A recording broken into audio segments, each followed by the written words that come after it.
ప్రశస్తమైన నామమునకు మహిమ కలుగునుగాక. మన ప్రభువును రక్షకుడునైన యేసుక్రీస్తుల వారి యొక్క ప్రశస్తమైన నామమునకే మహిమ ఘనత ప్రభావములు యుగ యుగములకు కలుగునుగాక. సర్వకృపానిధిగు దేవుడు ఆయన గొప్ప కనికరమును బట్టి మరొక శ్రేష్టమైన శుభదినములో ఆయన పరిశుద్ధ పాద సన్నిధిలో మనలను సజీవముగా నిలిపి దేవుని మాటలు ధ్యానము చేయడానికి దేవుని సన్నిధిలో నిలబెట్టిన విధానమును బట్టి దేవాది దేవునికి మనము ఎంతగానో కృతజ్ఞతాస్తుతులు చెల్లించవలసిన వారుగా ఉన్నాం. అదే సమయంలో శ్రేష్టమైన దేవుని వాక్యము కొరకు దేవుని పాదము చెంత కూర్చున్న దేవుని ప్రియబిడ్డలైన మీ అందరికీ కూడా ప్రభు అయిన యేసుక్రీస్తు పేరట శుభవందనములు తెలియచేయుచున్నాను. దేవుడు మిమ్మలను మీ కుటుంబములను దేవుని వాక్య క్రమానికి విధేయులవుతూ ఉన్నంత వరకు నిండారులుగా ఆశీర్వదించి దీవించునుగాక. ఈ దినమున ఒక వాగ్దానముతో కూడిన సందేశాన్ని ప్రభువు మీతో చెప్పమన్నాడు. వాగ్దానముతో కూడిన సందేశము ఏమిటి? సందేశము అంటే పరలోకపురము చేరాలంటే మన త్రోవలో ఏముండాలి? పరలోకపురము చేరాలంటే మన త్రోవలో, త్రోవను పర్యాయపదం ఏం చెప్పచ్చు? దారిలో, మార్గములో ఎన్నైనా చెప్పచ్చు. కానీ బైబిల్ గ్రంథంలో త్రోవలో అనే పదం ఉంది కాబట్టి ఆ మాట మీకు నేను చెప్పవలసి వస్తుంది. రండి మూల వాక్యంలోనికి వెళ్దాం.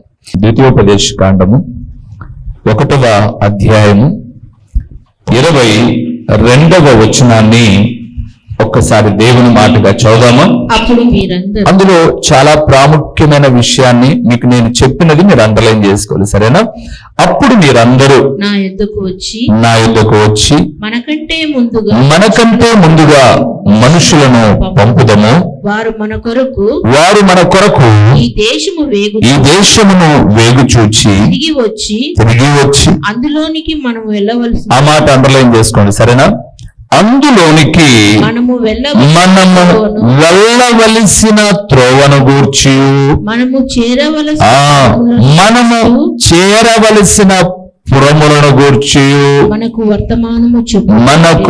వర్తమానము చెప్పుదురంటిని. చాలు.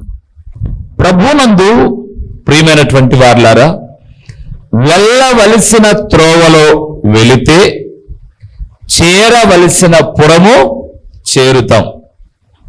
మీకు అర్థం కావడానికి, వెళ్ళవలసిన దారిలో వెళితే చేరవలసిన గమ్యము చేరుకుంటాం. ఉదాహరణకు ఇశ్రాయేలులతో చెప్పబడిన మాట ఈ మాట. పూర్వపు దినాల్లో ఉత్తరాలు రాసేవాళ్ళు. ఆ ఉత్తరములో ఖచ్చితముగా, ఇప్పుడైనా రాస్తున్నాంలేండి, అప్పుడప్పుడు నేను కొంతమందికి క్యాలెండర్స్ పంపించేటప్పుడు, ఉత్తరాలు అయితే రాయట్లేదుగా, క్యాలెండర్స్ పంపించేటప్పుడు ఖచ్చితంగా మనం రాసేటటువంటి ఆ యొక్క కార్డు, పోస్ట్ కార్డ్ అయినా, ఇండాన్ లెటర్ అయినా, లేదా పంపించే పార్సల్ ఏదైనా, లెటర్ కాకపోయినా పార్సల్ ఏదైనా, అందులో ఖచ్చితంగా ఉండేటటువంటి 2 అడ్రస్లు ఏంటంటే, ఒకటి ఫ్రమ్, ఒకటి టు. అంటే ఒకటి పంపించే వ్యక్తి, నేను మీకు లెటర్ రాశాను అనుకోండి, పంపించే వ్యక్తిని నేను కాబట్టి నన్ను ఫ్రమ్ అంటారు. అంటే ఎక్కడి నుంచి పంపిస్తున్నామో దాన్ని ఫ్రమ్ అంటారు, ఎక్కడికి వెళ్ళాలో దాన్ని టు అంటారు. ఇశ్రాయేలు ఈ మాట చెప్పబడినప్పుడు వారి ఫ్రమ్ ఐగుప్తు దేశం, వారి టు వాళ్ళు చేరాల్సిన పురము చెప్పండి ఎక్కడ? కనాను. ఇక్కడ అన్నాడు చాలా చక్కగా మాట, మీకు అండర్లైన్ ఎందుకు చేయమని చెప్పానంటే, మనము వెళ్ళవలసిన త్రోవను గూర్చి, మనము చేరవలసిన పురములను గూర్చి.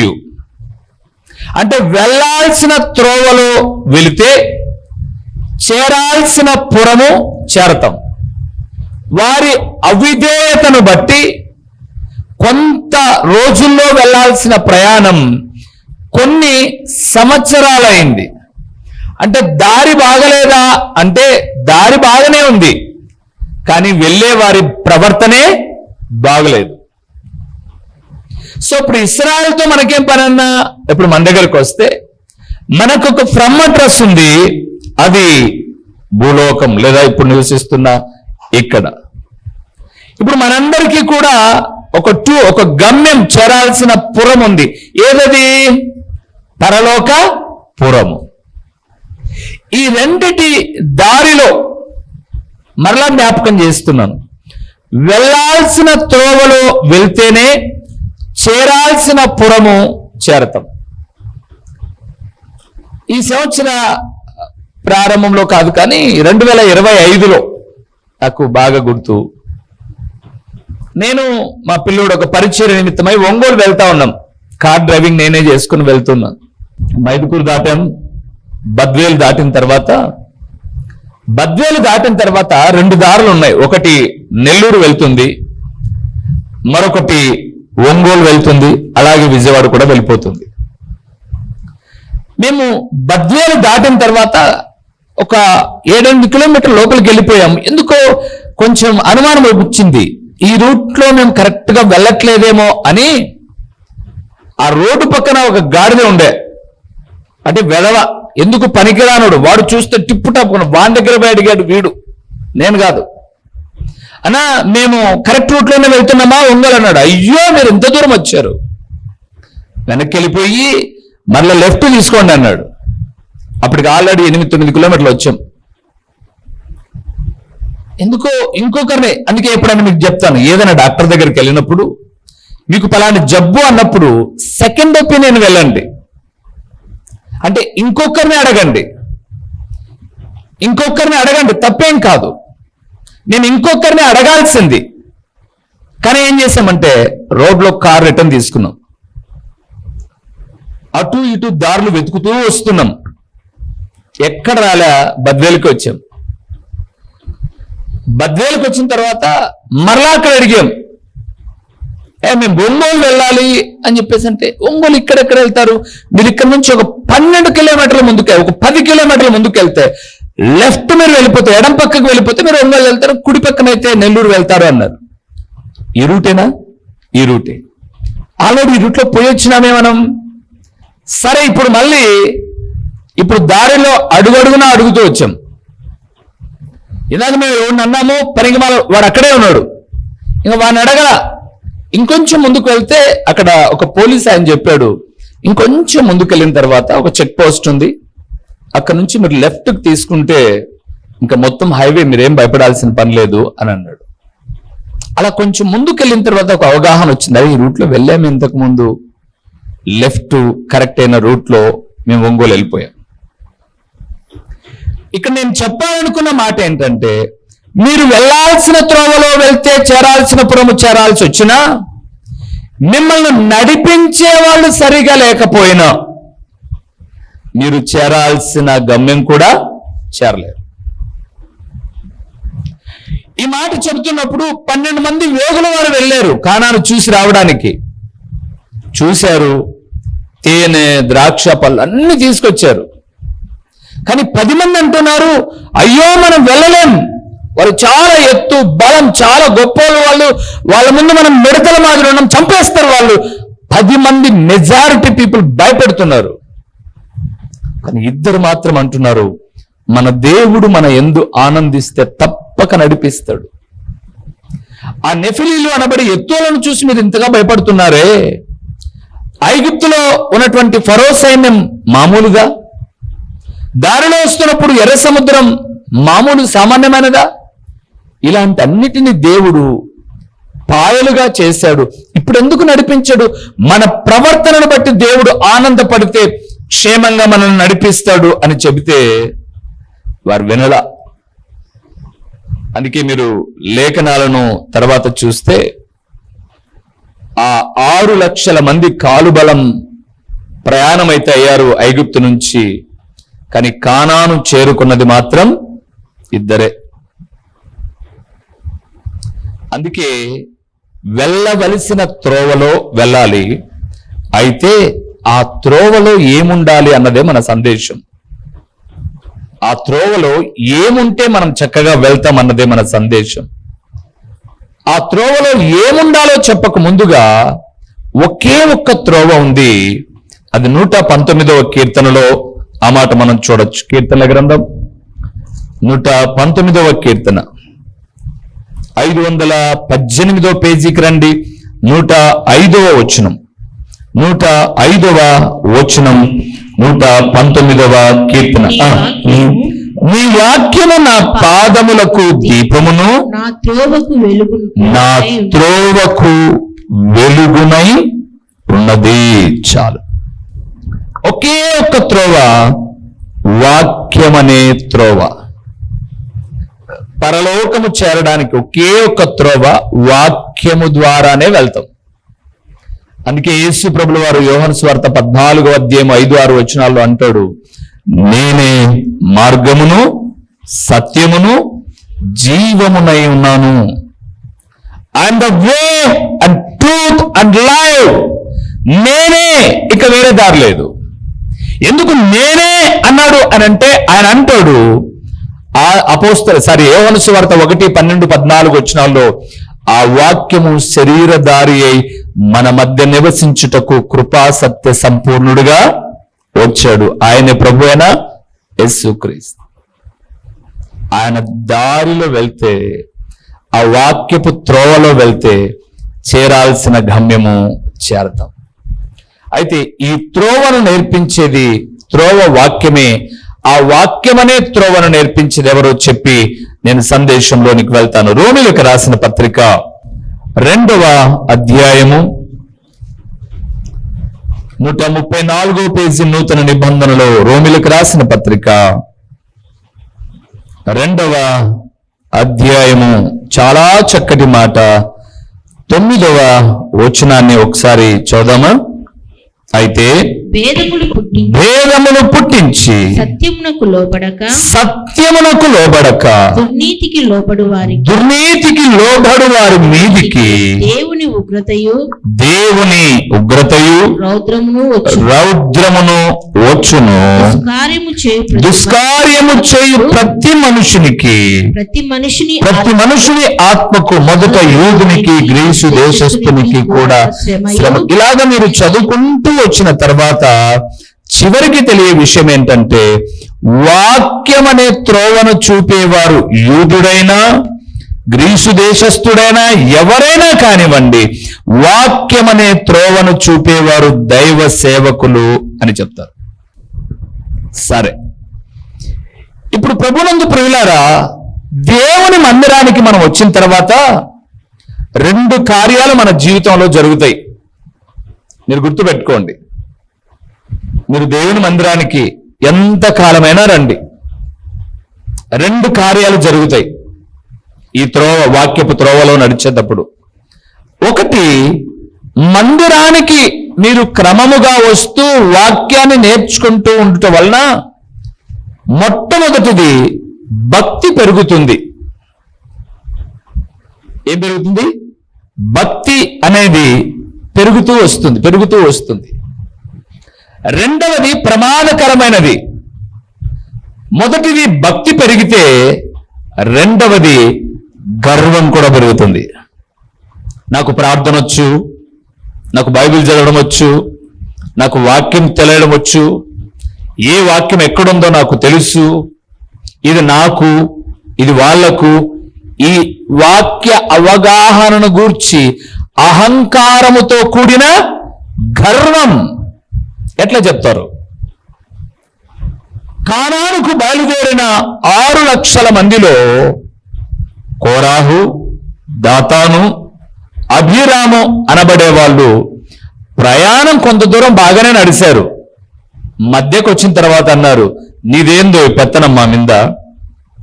ఎవరిని అన్నారు చెప్పండి? ఎవరిని అంటున్నారు? నీదేంది పెత్తనం, మాకు వచ్చు ప్రార్థన. వాళ్ళన్న మాటలు మీరు తర్వాత చదువుకోనండి. ఈ యొక్క సమూహములో ప్రతివాడు పరిశుద్ధుడే. నువ్వేం మాకు చెప్పాల్సిన అవసరంలా, నువ్వేం మమ్మల్ని గద్దించాల్సిన పనిలా. అంటే మిగతా వాళ్లకు అహంకారం రాలా. ఈ ఒక ముగ్గురు తయారైపోయారు, కోరాహు, దాతాను, అబీరాము. వీళ్ళకు తోడు ఎంతమంది అయ్యారు? 250 మంది అయ్యారు. 6 లక్షల మందిలో. అందుకే నేను చెప్పాను, మందిరానికి రావడం వల్ల ఒకటి భక్తి అయినా పెరుగుతుంది, రెండోది గర్వమైనా పెరుగుతుంది. భక్తి పెరిగితే పరలోకపురం చేరతారు, గర్వం పెరిగితే నరక అంచు భూమి మీదనే చూస్తారు. ఏది బాగుంటుంది అంటారు? చెప్పండి, ఏది బాగుంటుందమ్మా? భక్తి బాగుంటుందంటే అహంకారం బాగుంటుందా? మనకు తెలుస్తాయి కొంత. ఇప్పుడు ఉదాహరణకు నేను జ్ఞాపకం చేస్తానండి. నిజంగా ఒక దేవుని సేవకుడిగా మనస్ఫూర్తిగా చెప్పే మాట ఏంటంటే, మేము బైబిల్ తరగతులకు వెళ్ళినప్పుడు మాకు బైబిల్ తరగతుల్లో ఈ పరలోకపు సంగతులు అస్సలు చెప్పల. అదంతా ఊరికే ఇప్పుడు మన పిల్లలు నెల 2 నెలల్లోనే 10th ఇంటర్మీడియట్ అయిపోయి టకటకటకటగా పాఠాలు చెప్పేసి ఇక సంవత్సరం పొడుగున మింగడం, చెప్పండి, మింగడం కక్కడం, ఇంకంతే. మింగడం కక్కడం. ఇప్పుడు మీరు చదివిన పిల్లల్ని అడిగితే ఒకవేళ సైన్స్, చరిత్ర ఏదో ఒక ఆధారం తీసుకొని మాట్లాడమని చెబితే ఏం తెలియదు. శ్రీకృష్ణదేవరాయలు ఎవరో తెలియదు. కొంతమంది మందిరానికి వచ్చిన ఏం విన్నారో తెలియకపోతే చాలా సమస్యలు, చాలా ప్రమాదం. అందుకే నేను జ్ఞాపకం చేస్తున్నాను, భక్తిని మెరుగుపరుచుకోవాలి, అహంకారాన్ని కాదు, గర్వాన్ని కాదు. అవి నాశనాన్ని తీసుకొచ్చి పెడతాయి. సో ఇప్పుడు మనం చేరాల్సిన పురము చేరాలంటే చెప్పండి, వెళ్ళాల్సిన త్రోవలో వెళ్ళాలి. వెళ్ళాల్సిన త్రోవలో ఏముంటే చేరాల్సిన పురం చేరుతామో. ఇప్పుడు మనం వెళ్తున్నాం, కడపకో, అనంతపూరో, ముద్దనూరు, ఎటో వెళ్తున్నాం. త్రోవ అది మనం గమ్యం, అక్కడికి చేరాలి. మన త్రోవలో ఏముండాలి అంటే మన దారిలో ఏముండాలి, లేదా ఈ జీవిత యాత్రలో కానాను పరలోకం చేరడానికి మన ఆత్మీయ త్రోవలో ఏముండాలో చాలా విషయాలు ఉన్నాయి. 4 చూద్దాం. మొదటి విషయానికి వద్దాం. నిర్గమాకాండం 23వ అధ్యాయం. నేను చదివించే ప్రతి చోట త్రోవలో 20వ వచనం, 23, 20వ వచనం. ఇదిగో త్రోవలో నిన్ను కాపాడి నేను సిద్ధపరిచిన చోటు. ఎక్కడికట? ఏ పురానికైతే నేను సిద్ధపరిచానో ఆ చోటుకు నిన్ను రప్పించుటకు ఒక దూతను నీకు ముందుగా పంపుచున్నాను. చాలు. పరలోకపురము చేరాలంటే మన త్రోవలో దేవుని కాపుదల ఉండాలి. చెప్పండి నోటితో అందరు, ఏముండాలి? దేవుని కాపుదల. అవును, ఈరోజు లోకంలో మనిషి పిట్టల్లాగా రాలిపోతున్నారు. చూడండి, పసిపిల్లోళ్ళని లేదు, పెద్దోళ్ళని లేదు. ఎప్పుడు అలాగ డబేల్మని పడిపోతారో చనిపోతారో తెలియని పరిస్థితి. ఈ లోక ప్రయాణములో దేవుని కాపుదల మనకు చాలా అవసరం. పరలోకం చేరడానికి కాపుదల లేకపోతే, దేవుని కాపుదల లేకపోతే అపవాది అనునిత్యము మనల్ని అటాక్ చేయడానికి సిద్ధంగా ఉన్నాడు. అందుకే ఇక్కడ 23వ అధ్యాయంలో మోషే గారితో మాట్లాడుతూ చాలా చక్కటి విషయాలు చెప్పి 20వ వచనంలో ఆయన చెప్పినటువంటి చక్కటి మాట ఏంటంటే, త్రోవలో నిన్ను కాపాడి. ఇప్పుడు వద్దాం వాక్య దగ్గరికి.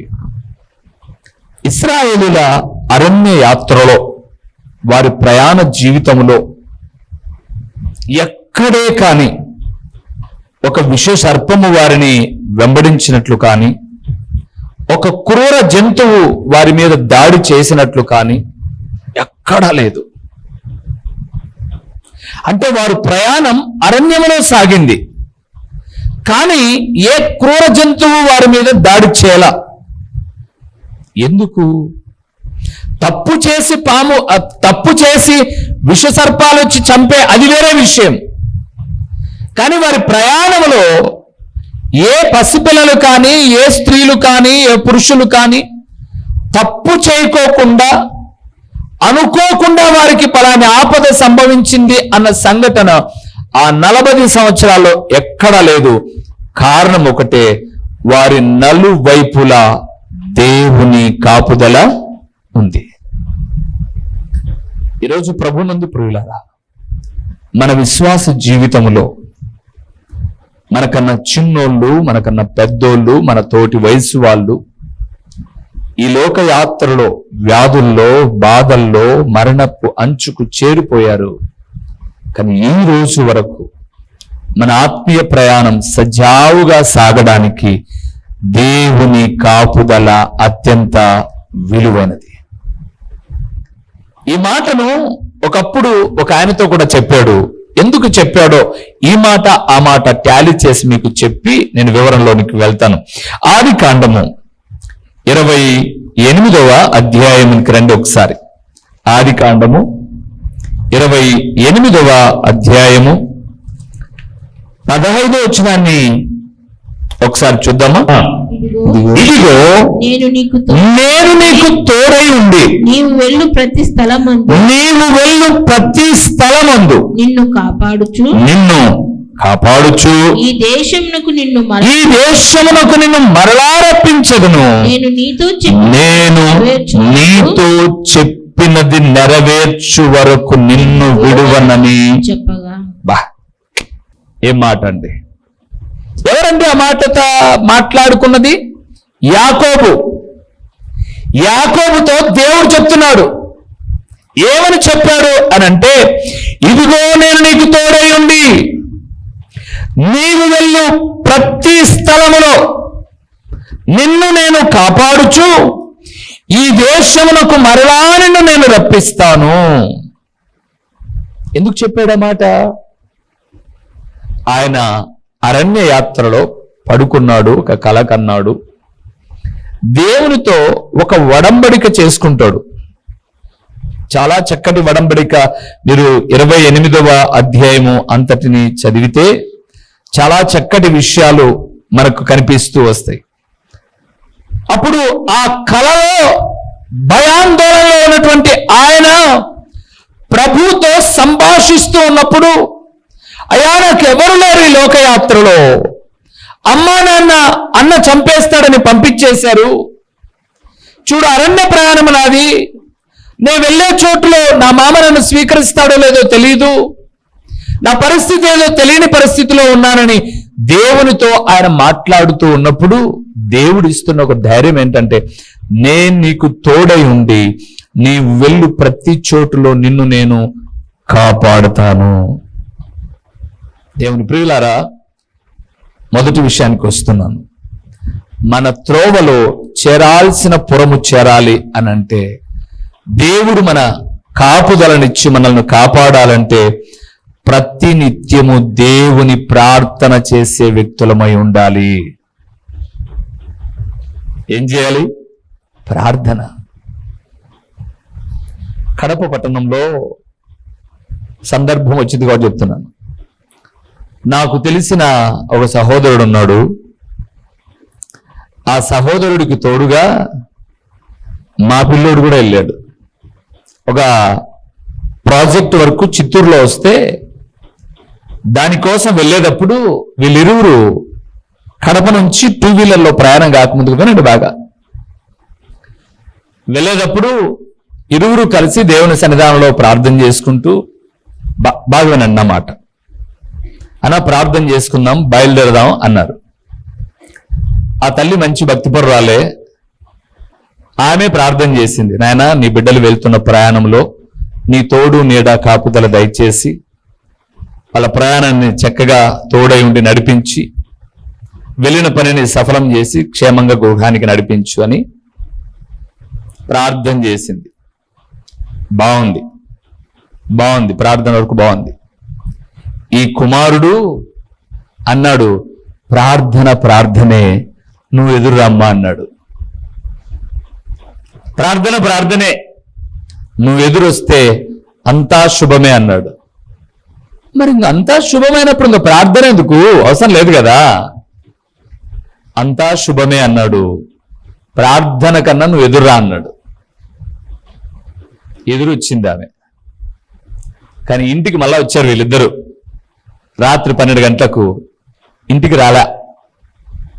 ఒకడేమో దేవుని దయతో రోడ్డు పక్కన పడి, అంటే మా అల్లుడే రోడ్డు పక్కన పడి మోకాళ్ళు మోచేతులు దోకపోయే ఈయనకి నువ్వు ఎదురు వస్తే అన్ని జేమే అనిలా సహోదరుడికి అన్కాన్షియస్ కోమాలోకి వెళ్ళిపోయి రిమ్స్లో కాదు అని తిరుపతికి ఎత్తారు. మధ్యరాత్రి 1:30, 2 ఆ టైంలో నాకు ఫోన్ వస్తే ఏంటి అని ఫోన్ లిఫ్ట్ చేస్తే, అన్నా చావుబతుల మధ్యలో ఉన్న నా భర్త ప్రార్థన చేయండి అన్నా అని ఆ వ్యక్తి భార్య.